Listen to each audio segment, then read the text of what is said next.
Hey guys, welcome back to another video. I know it's been months since I made our last video, probably about 4 months. I really appreciate you guys coming here to watch this video.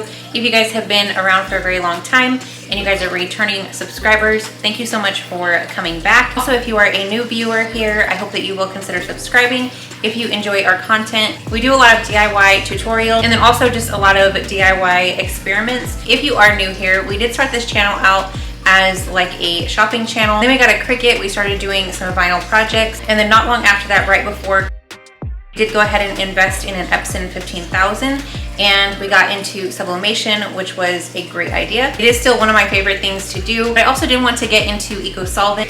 So I'm super excited to say that we did go ahead and get another Epson 15,000 and we will be converting or turning it into an Eco Solvent printer in this video. When we converted our Epson 15,000 into a sublimation printer, I told you guys that it wasn't really converting, that people just call it converting. All you're doing is opening your new Epson 15,000, setting aside that ink that came with the printer originally, and then you're going to take your sublimation ink or your Eco Solvent ink and putting that into the printer instead of the ink that it came with. Now, this is my very first time to do the Eco Solvent ink with the 15,000, but I'm just assuming that is the same process that you would do with the sublimation ink. Sorry guys, that was like a super long intro, but yeah, that is what we are doing in this video. So yeah, thank you guys for coming back to this video, and let's go ahead and get right into it.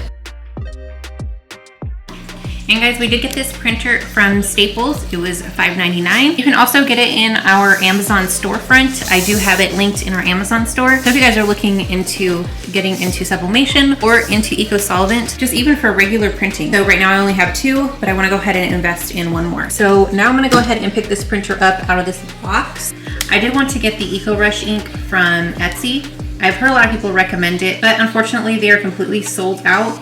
And I also was specifically looking for ink that was already in these bottles right here. You guys definitely don't want to be messing with syringes and doing the whole syringe system.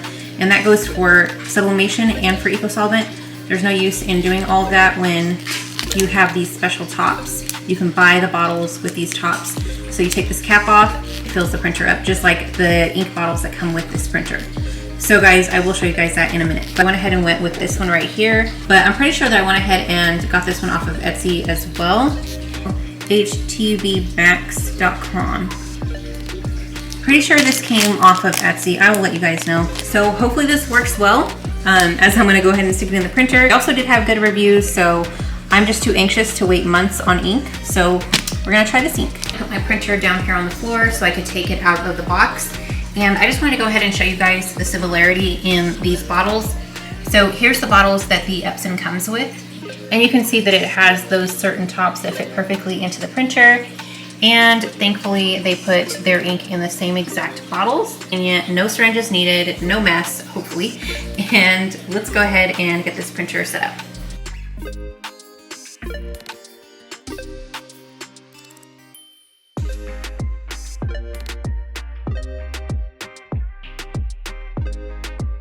I finally got it out of the box, and I'm gonna go ahead and take off all of this blue tape. It's kind of just all over the printer, and we'll go ahead and fill the ink.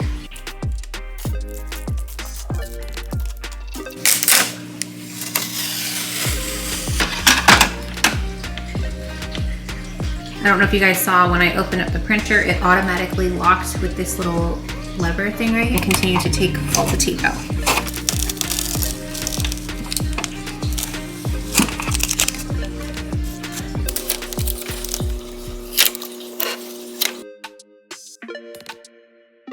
And then we have the ink cartridges right here. You can literally just pick it up and move it up and down. And the blue things are actually the lids to each of the cartridges, and you'll just easily snap them right open. You open one up at a time, and right inside there is where the bottle rests, or the top of the bottle rests perfectly, and it drains naturally right into the cartridges. Also over here, I don't know if you guys can see that little blue switch thing right there. Okay, I'm just gonna flip it up like that. I'm gonna show you guys how to do the black one, and then I'll probably just fast forward it, or yeah, probably just fast forward me doing the rest, so this video doesn't turn out to be too long. So let's go ahead and get the black in there.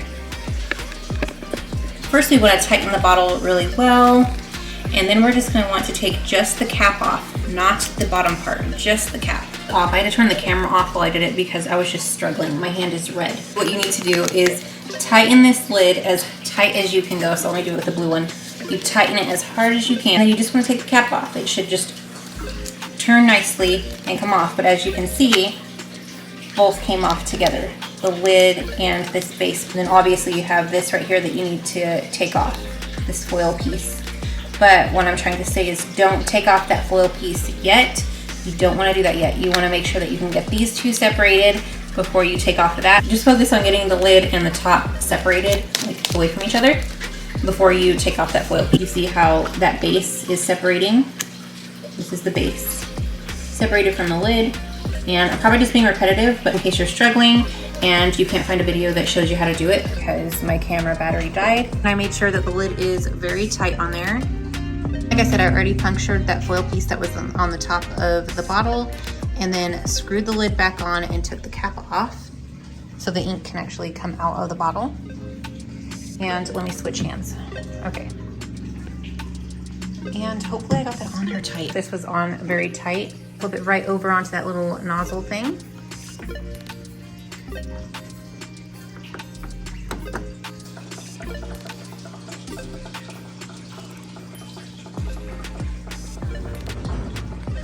All right, guys, and now you can hear the ink bubbling into the printer. I guess it's like gurgling. I don't really know how to explain the noise, but I just set it right in there and the ink is going down automatically. You don't have to force it to go in. You don't have to push it down. I did have problems when I first flipped it over.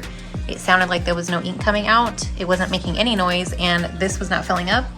And I realized that I didn't take enough of that foil piece off of the top of the lid. 70 ml, 70 milliliters. Set it right over here.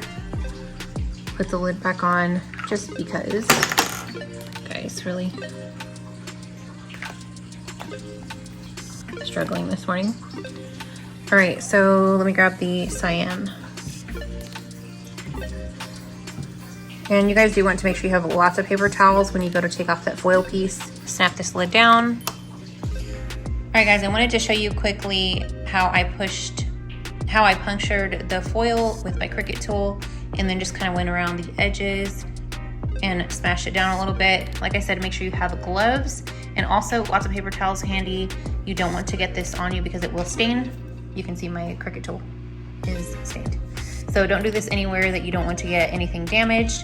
I am on an old floor in the basement and these tiles are popping up. It's not our house, so I am in a place where I don't mind the ink getting. Okay, so I'm gonna go and do this with all the other ink.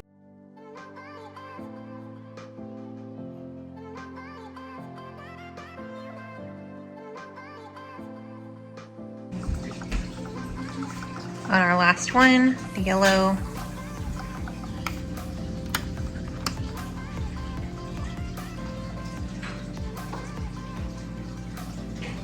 And then we're gonna push that lever back down.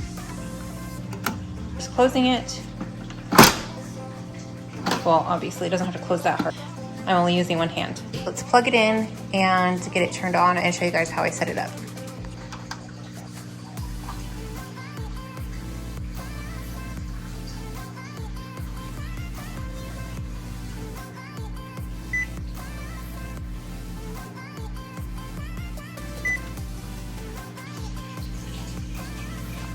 I just want to show you guys that can move.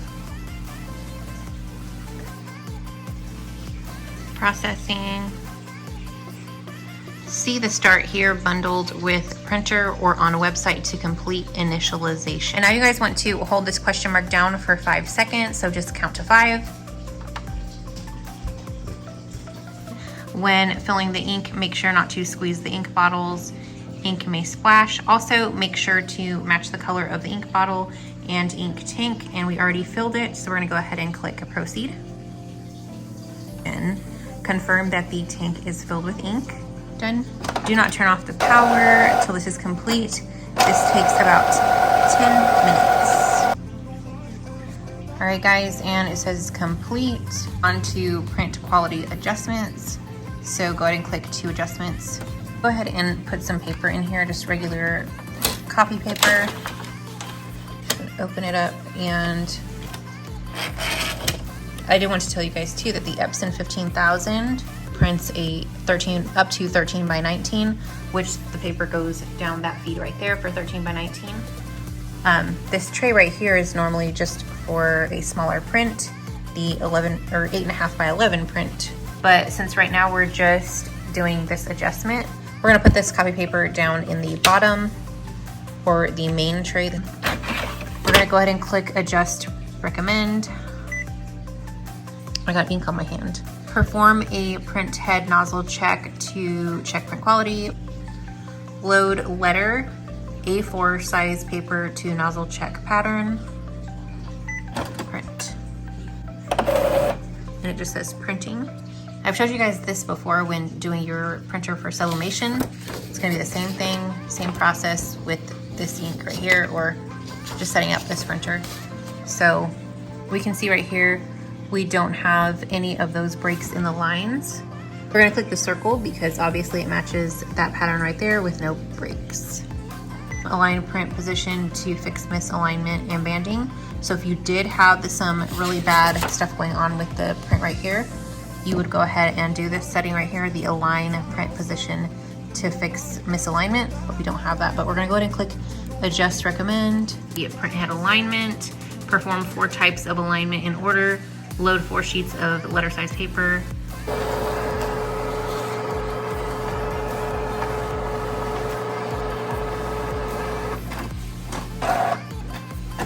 Right there, number 1 on the left. Proceed, print alignment patterns 204.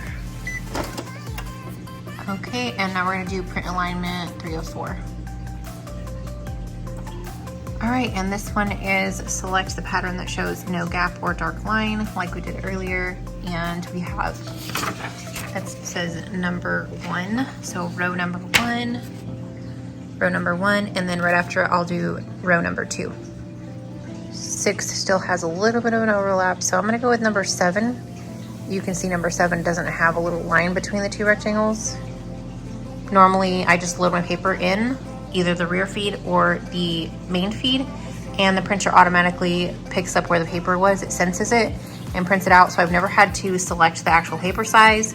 And my computer is actually upstairs, and my printer, my sublimation printer, is in the basement, and I've never had to select the paper size. And you know, also it connects with Wi-Fi. Say okay. And this is fax setting, which we can just set up later because I don't plan on faxing anything. And then fax is not set up yet, remind me later. She'll connect your printer to the Wi-Fi. I won't be doing that in this video because I think this video is like an hour long. And hopefully I can edit it and make it like 20 minutes long. I hope so. And yeah, so there is the printer all set up and ready to use with our Eco Solvent ink. So hopefully this was helpful for you guys, and be sure to come back for the next video. I will be doing a short video of connecting your printer to the Wi-Fi, and then